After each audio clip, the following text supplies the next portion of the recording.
नमस्कार, मैं हूं Tanya Khanna.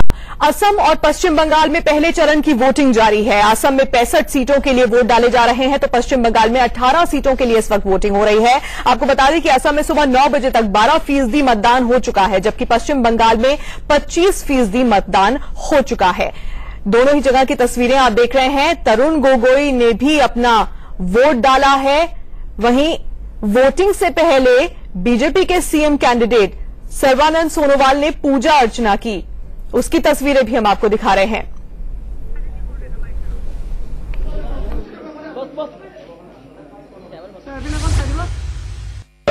The people with great human values, they'll live their life. So it is a unique place in the state of Assam, and that's why. But they have a lot of problems, difficulties. So in the near future, we'll have to take all possible measures. I don't think it's a tough battle. Tough was 2001 when BJP was in power in center. Here they were, and they were all joined together. AGP, BJP, BFF.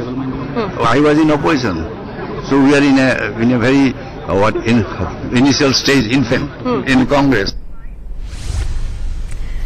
Assam में CM Tarun Gogoi समेत 539 उम्मीदवार मैदान में हैं। आपको दिखाते हैं कि जबरदस्त जंग के जाबाज कौन है, कौन कौन सी वो सीटें हैं जहां पर वीआईपी उम्मीदवार मैदान में उतरे हुए हैं और उनके बीच कांटे की टक्कर है।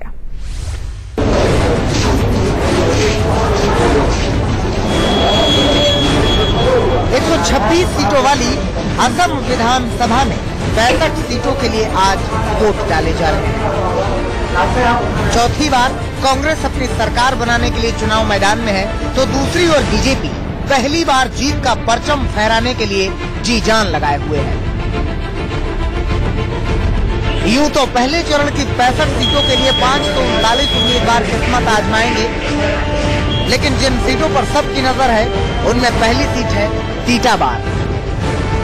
टीटाबार सीट से 3 बार लगातार मुख्यमंत्री रहे कांग्रेस के तरुण गोगोई मैदान में है, तो वहीं गोगोई को टक्कर देने के लिए बीजेपी ने कामाख्या प्रसाद तासा को मैदान में उतारा है। इसके अलावा सबसे ज्यादा निगाहें जिस सीट पर टिकी हैं वो है माजुली सीट। माजुली से बीजेपी की तरफ से सीएम उम्मीदवार सर्बानंद सोनोवाल का मुकाबला कांग्रेस के दिग्गज नेता राजीव लोचन पेगू से। तीसरी सीट जिस पर जंग जबरदस्त है वो है मोरन। मोरन में बीजेपी के चक्रधर गोगोई का मुकाबला कांग्रेस के पवन घटोवार से है। चौथी वीआईपी सीट है बोकोहाट। बोकोहाट में असम गण परिषद के अतुल बोरा का मुकाबला कांग्रेस के अरुण फूकन से। पहले चरण के चुनाव के लिए 40,000 से ज्यादा सुरक्षा बलों को तैनात किया गया है। बीजेपी ने असम गण परिषद के साथ मिलकर इस चुनावी समर में अपनी सारी ताकत झोंक दी है। जोरहाट से रजत राकेश टंडन के साथ मनीष अवस्थी, माजुली, इंडिया न्यूज। तो इन दोनों ही राज्यों में पहले चरण का मतदान जारी है और इस पर बातचीत करने के लिए एक बड़ा पैनल इस वक्त हमारे साथ जुड़ा हुआ है। वरिष्ठ पत्रकार एनके सिंह साहब हमारे साथ स्टूडियो में हैं। इसके अलावा मानस बैनर्जी वरिष्ठ पत्रकार भी हमारे साथ स्टूडियो में जुड़ गए हैं। 3 संवाददाता हमारे इस वक्त हमारे साथ जुड़े हुए हैं। मनीष, रजत और प्रकाश पांडे तीनों हमारे साथ जुड़े हुए हैं। इन सबसे हम बातचीत करेंगे। सबसे पहले एनके सिंह सर, आपके पास आना चाहूंगी कि 2 राज्य जहां पर पहले चरण का मतदान हो रहा है, अगर हम सबसे पहले असम की बात करें, असम में कितना जरूरी है बीजेपी के लिए जीत हासिल करना और कितना आसान या कितना मुश्किल होने वाला है? ये बड़ा अच्छा सवाल किया आपने शुरू में ही। ये कितना इंपॉर्टेंट है ये जीत। ये गेटवे है नॉर्थ ईस्ट में बीजेपी के एंट्री का, एक बड़ा गेटवे है और मुझे लगता है कि और इसमें लगभग जीत निश्चित है। उसकी वजह बहुत स्पष्ट है, पोलराइजेशन बहुत स्पष्ट दिखाई दे रहा है। अगर आप थोड़ा सा भी साइकोलॉजिकल आंकड़े को देखें तो आप ताज्जुब करेंगे कि आज जहां चुनाव हो रहे हैं, पूरे 2014 में बीजेपी 67 सीटों पे आगे थी असेंबली में, मतलब कि लगभग बहुमत के पास। उनमें से 44 सीटें जो हैं वो इस क्षेत्र से जहां चुनाव हो रहे हैं वहां से उसने निकाले, वहां पे बढ़त थी। तो सीधी सी बात है कि ये बीजेपी का बेस है। आज का जो इलेक्शन हो रहा है इसका टर्नआउट डिटरमाइन करेगा कि बीजेपी सरकार बनाएगी कि नहीं। और फैक्ट ये है कि ये हिंदू बाहुल्य वाला एरिया है। थोड़े बहुत पॉकेट्स हैं जिसमें कि मुसलमान ज्यादा हैं, लेकिन बाई एंड लार्ज हिंदू बाहुल्य वाला है। और सडनली अगर आप देखें तो बीजेपी का वोट परसेंटेज जो पिछली बार 36.5 था लोकसभा में, इस यहां पे आके ये जो क्षेत्र है आपका 65 उसका कॉन्स्टिट्यूएंसी जहां का चुनाव हो रहे हैं वहां पे ये 44% हो जाता है। तो डीप इंटेंसिटी है, पॉपुलैरिटी, एक्सेप्टेबिलिटी बीजेपी की बहुत ज्यादा है। तो हम ये कह सकते हैं कि बीजेपी के लिए आज का चुनाव सबसे इंपॉर्टेंट है इस फेज का, और इस फेज के चुनाव से ही डिटरमाइन होगा कि बीजेपी सरकार बनाएगी कि नहीं। वैसे इसमें बीजेपी का बहुत स्ट्रांग होल्ड है और लिहाजा मुझे लगता है कि बीजेपी काफी ज्यादा सीटें यहां से निकाल पाएगी। यानी कि मानस जी, पहले ही चरण की वोटिंग में बीजेपी कांग्रेस में कांटे की टक्कर है, लेकिन सवाल यह है कि तरुण गोगोई लगातार 3 बार से सीएम हैं। क्या इस बार जो उनका लगातार सीएम बनने का रिकॉर्ड है उसको बीजेपी तोड़ पाएगी, और अगर हां तो क्या बहुत बड़ी जीत आसाम में बीजेपी को मिल सकती है या फिर नहीं? क्योंकि परसेप्शन के लिहाज से बीजेपी के लिए बहुत जरूरी है कि दिल्ली और बिहार के चुनाव हारने के बाद अब वो जीत का रिकॉर्ड एक बार फिर से शुरू करे। आगे यूपी के चुनाव भी आने, बहुत जरूरी है जीत।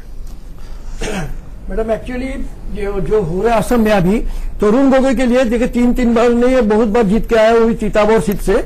तरुण गोगोई इस बार जो गया वहां पे आप देखा होगा कोई इतना ज्यादा आदमी भीड़ नहीं था, लेकिन वहां पे जो बीजेपी गया कामाख्या प्रसाद ताशा के लिए गया, इतना लाखों आदमी गया। हिमंत विश्व शर्मा जो वहां का अभी आपको पता है जो कांग्रेस से आया बीजेपी में, इतना मेहनत के इतना सब जगह प्रचार किया कि 8 जगह में एक कॉन्स्टिट्यूएंसी में 8 कॉन्स्टिट्यूएंसी में हर रोज उन्होंने कैंपेन किया। उसमें देखा चिताबोर में कोई हाई नहीं, तो तरुण गोगोई को पूछा आपका तो कोई आदमी हाई ही नहीं यहाँ पे, बोले अरे जाने दो दे देगा, वोट देगा तो नहीं देगा, नहीं देगा नहीं जीतेगा तो क्या है। दैट मीन्स ऑलरेडी सरेंडर कर दिया उनका, ऐसे मतलब हम हारने वाले हैं। तो बात नहीं है, बात अभी सबसे बड़ा जो है आज जो 65 सीट में जो इलेक्शन हो रहा है उसमें 13 सीट ऐसे है, 13 जो सीट है उसमें सबसे बड़ा संवेदनशील है जहां पे हंगामा गुलमर हो रहा था। और बराक वैली जो है वहां पे है आपका गौतम राय है, उसका बेटा है राहुल राय है। ये जो सीट है उस जगह में सबसे ज्यादा उनको कहा जाता है वो मसल मैन है, प्लस मसल पावर है, मनी पावर भी है उनका। तो वो जगह में बहुत ज्यादा से ज्यादा स्ट्रांग होल्ड है कांग्रेस का। लेकिन और एक बात भी है, सारा असम में आप देखेंगे कि टोटल जितने 126 सीट है, 126 सीट में 32 सीट ऐसे है जो 75% से 85% तो मुस्लिम मेजोरिटी है। तो ये 32 सीट जो Muslim majority plus reserve seat भी है, 45 टोटल सीट है जो रिजर्व सीट है मुस्लिम सीट लेके, तो उसमें बदरुद्दीन आजमल का एक आ जाता है उसका अपना हिस्सा। लास्ट टाइम में बदरुद्दीन आजमल ने एक पार्टी फ्लोट किया था, उसके कोई सिंबल भी नहीं मिला था, मुस्लिम पार्टी बना के वो सबसे ज्यादा से 8 सीट ले लिया। बिल्कुल, तो अभी यही बात है कि अभी बदरुद्दीन आजमल का क्या मिलता है उसको बनादार से बीजेपी का अभी वहां पे वेव चल रहा है। चलिए ग्राउंड जीरो पर चलते हैं। असम के जोरहाट से इस वक्त रजत राकेश टंडन हमारे साथ जुड़े हुए हैं। रजत, ग्राउंड रियलिटी क्या है? आप कई दिनों से वहां पर हैं, ये बताइए कि वहां पर ग्राउंड रियलिटी क्या है। और एक बड़ा सवाल जब असम में इलेक्शन है ये भी है कि सुरक्षा को लेकर किस तरह के इंतजाम वहां पर किए गए हैं?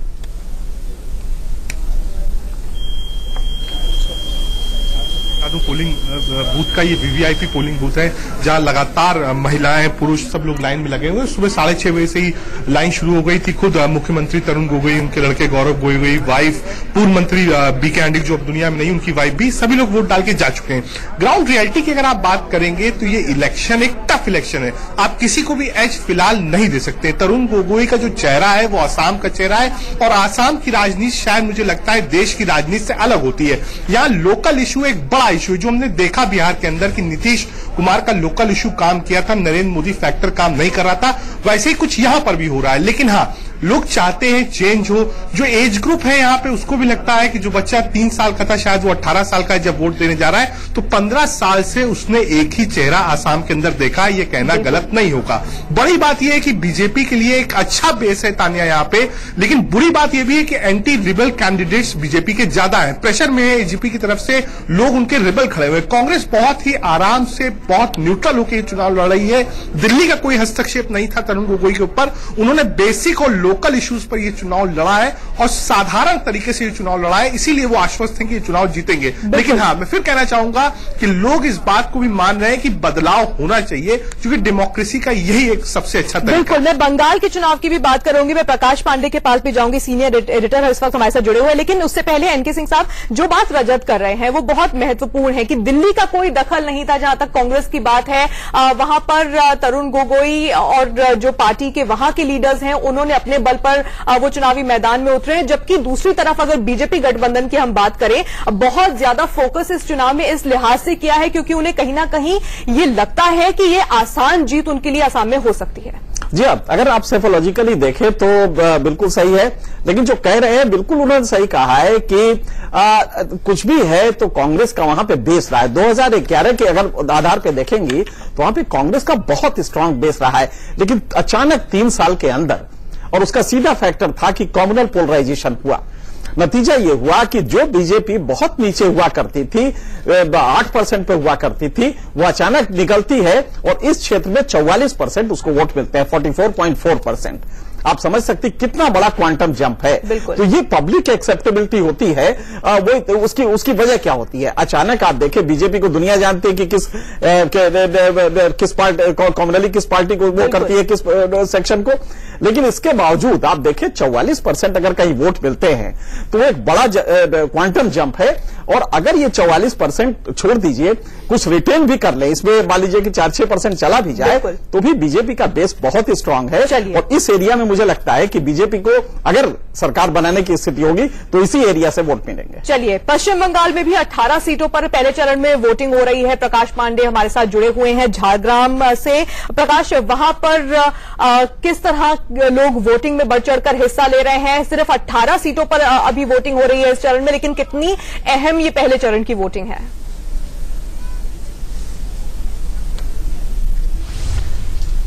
तानिया, इसलिए अहम है कि ये पूरा जो इलाका है, पहला, वैसे यहां पे तकनीकी तौर पे 6 चरण में ही चुनाव घोषित किए गए हैं, लेकिन होते हैं 7 चरण में चुनाव, क्योंकि पहला चरण जो है वो पूरा नक्सल प्रभावित एरिया है। इसलिए पहले चरण में भाजपा में 18 जिलों में चुनाव हो रहे हैं जो नक्सल प्रभावित एरिया है। हमने यहां पर लोगों से बात करने की कोशिश की कि 2011 और अब के चुनाव में क्या फर्क पा रहे हैं वो, क्योंकि 2008-9 तक नक्सल प्रभावित इलाका था, यहां लोग वोट डालने नहीं निकलते थे, लेकिन पिछली बार के चुनाव में लगभग 70% यहां वोटिंग हुई थी। अभी कुछ लोग यहां वोट डाल के निकले, जिनसे आप पूछते हैं क्या पहले के वो चुनाव में और इस चुनाव में आप क्या फर्क पा रहे हैं? पहले के चुनाव में लोग अब जो बोले कि बाहर नहीं निकलते थे, हम डरते थे कहीं बाहर जाने के लिए, तो अभी के हम लोग शांति में है शायद। पूरा ठीक ठाक हो रहा है यहाँ पर, जो वोटिंग चल रहा है यहाँ पर देख रहे हैं। और इस 11 और 16 के जो बीच में है, तो शायद हम लोग शिक्षा जो मिल रहे हैं, हम लोगों को जो सुविधा मिल रहे हैं, तो वो आपको क्या लगता है? ये युवा हैं, ये कह रही हैं कि 2011 और 16 में इनको फर्क नजर आया। आपने तो पहले के भी चुनाव देखे होंगे, 2008-9 में बताते हैं कि नक्सल प्रभावित इलाका था, लोग बाहर ही नहीं निकलते थे। अभी तो बेस शांति श्रृंखला है। अब अभी कोई डर लगता नहीं है। चलिए, पहले डर लगता था बाहर निकलकर अपना वोट डालने में, लेकिन अब डर नहीं लगता, ये वहां के लोग कह रहे हैं। इस वक्त वीआईपी सीट माजुली से पॉलिटिकल एडिटर मनीष अवस्थी भी हमारे साथ जुड़े हुए हैं। मनीष के पास लौटेंगे, लेकिन असम और पश्चिम बंगाल में पहले चरण की वोटिंग हो रही है, इसी पर हमारी बड़ी कवरेज हम आपको दिखा रहे हैं। सीधे रुख करते हैं माजुली का, जहां से पॉलिटिकल एडिटर मनीष अवस्थी इस वक्त हमारे साथ जुड़े हुए हैं। मनीष, वीआईपी सीट है माजुली, जहां से बीजेपी के सीएम कैंडिडेट मैदान पर है। आपके पीछे हम देख रहे हैं कि लंबी कतार वोटरों की इस वक्त लगी हुई है। कितना यकीन है सीएम कैंडिडेट को अपनी जीत का, अपनी पार्टी की जीत का और सरकार बनाने का? देखिए तानिया, जहां तक बात की जाए तो राजनीति और राजनेता हमेशा असीम संभावनाओं में जीता है, और जहां तक नेता की बात करें तो वो निश्चित तौर पे यही कहता है कि जीत उसी की होने वाली है। लेकिन पूरे आसाम में, अपर आसाम का ये जो इलाका है, जोरहाट डिवीजन, यहां पर सबकी नजरें टिकी हुई हैं, क्योंकि तरुण गोगोई भी यहीं से हैं और माजुली, जो कि आर पार, यानी कि ये कहा जाए बीच में ब्रह्मपुत्र बहती हैं, और एक टापू है माजुली, जहां से सर्बानंद सोनोवाल, जो कि बीजेपी के प्रत्याशी भी हैं और मुख्यमंत्री पद का चेहरा भी हैं, तो उनसे जब बात हुई तो उन्होंने साफ तौर पर कहा है कि जीत उन्हीं की होनी है। 15 साल का उन्होंने कार्यकलाप जो गोगोई का रहा उसको लेकर बात की, लेकिन तरुण गोगोई अपने आप पे अड़ी गए। उनका ये कहना है कि बीजेपी से लड़ाई मेरी स्थानीय नेताओं से नहीं है, मेरी लड़ाई नरेंद्र मोदी से है। और नरेंद्र मोदी से लड़ाई होने का मतलब मैं आपको ये बताना चाहूं कि नरेंद्र मोदी ने भी इसी जोरहाट डिवीजन को सबसे महत्वपूर्ण माना और यहां 2 रैलियां की। बोकाखात में एक रैली की जहां पे उन्होंने गेंडे का मसला उठाकर एक नया मसला उछाल दिया, और उसके साथ साथ माजुली में की, जहां पर लोगों के लिए नदी से ब्रह्मपुत्र से कटाव की समस्या और वहां पर बनने वाले पुल को लेकर उन्होंने जो बात की, तो ये समझा जाना चाहिए कि जो आज लेबोरेटरी है आसाम के विधानसभा क्षेत्र की, वो जोरहाट है। बिल्कुल। चलिए मानस जी, बहुत फटाफट मैं आपसे एक रिएक्शन लेना चाहूंगी कि क्या ये सीधी लड़ाई तरुण गोगोई और नरेंद्र मोदी के बीच है, और ग्राउंड रियलिटी आप तक क्या पहुंची है, किसका पलड़ा कितना भारी नजर आ रहा है? मोदी जी फिलहाल वहां पे असम में गए थे, उन्होंने खुद बोला हमारा लड़ाई इनके साथ नहीं है, लड़ाई उनका जो है हमारा प्रशासन का विरुद्ध में लड़ाई चल रहा है। यहाँ पे जो है ये जो काम नहीं हुआ, नॉन परफॉर्मेंस के खिलाफ लड़ाई, गरीबी के खिलाफ लड़ाई है। तो अभी तरुण गोगोई का मैं एक बात, 3 समस्या असम में सबसे ज्यादा है। एक है डेवलपमेंट नहीं हुआ 15 साल में, 2 नंबर है घुसपैठिया है बांग्लादेश का, 3 नंबर है वहां पे करप्शन। तो अभी जो माजुली के बारे में बोल रहे हैं आप, अभी माजुली का देखिए 15 साल हुआ, माजुली के अभी तक कुछ भी डेवलपमेंट नहीं हुआ। आप वहां पे जाएंगे इतना रास्ता खराब है, कोई कम्युनिकेशन नहीं है, मेरे पास वक्त की कमी है, मुझे आपको यहाँ पर रोकना होगा। एनके सिंह साहब, आपसे मैं एक रिएक्शन इस पर लेना चाहूंगी कि अभी एक बड़ा बयान दिया था बांग्लादेश बॉर्डर को लेकर सरकार की ओर से, उसका क्या असर पड़ सकता है इन दोनों राज्यों के चुनाव पर? जी बिल्कुल सही कहा आपने, दोनों जगह ये एक बड़ा इशू है और ये बहुत डॉर्मेंट है, वैसे ऑपरेटली दिखाई नहीं देता, लेकिन ये इशू सबके दिमाग में रहता है। यहां पे जो कह रहे हैं, देखिए एक बात है कि वोटर फेटिग होता है, और वोटर फेटिग में अगर आपने बहुत अच्छा नहीं किया है, आप मार्क्सवाद को देखें, बंगाल में अगर वो जिंदा रही है तो वो साइंटिफिक रिगिंग की वजह से जिंदा रही है, इसलिए नहीं कि पॉपुलैरिटी उसकी ज्यादा थी। और यहां पे इस समय मार्क्सवादी मुझे नहीं लगता कि बहुत पॉपुलर है। तो इस बात सही है कि बांग्लादेश माइग्रेंट वाला जो इशू है वो दोनों जगह इक्वली इंपॉर्टेंट है। और जो कम्युनल कंसोलिडेशन आप देख रहे हैं कि एक पार्टी जो 11% पे हुआ करती 3 साल में 44% पे आ जाए, वो शुद्ध कम्युनल पोलराइजेशन है, जो कि आपको असम में देखने को मिलेगा, और खास करके अपर असम में, जिसकी मनीष चर्चा कर रहे थे। वोट देते हैं बांग्लादेश में भी देते हैं, यहाँ पे जी सही, डबल सिटीजनशिप है यहाँ पे इनको। जी चलिए, आप सबका शुक्रिया करना चाहूंगी मेरे साथ स्टूडियो में जुड़ने के लिए। मनीष, आपका भी धन्यवाद वहां से हमारे साथ जुड़ने के लिए। बड़ी कवरेज हमारी लगातार जारी रहेगी। असम और पश्चिम बंगाल में पहले चरण की वोटिंग जारी है फिलहाल।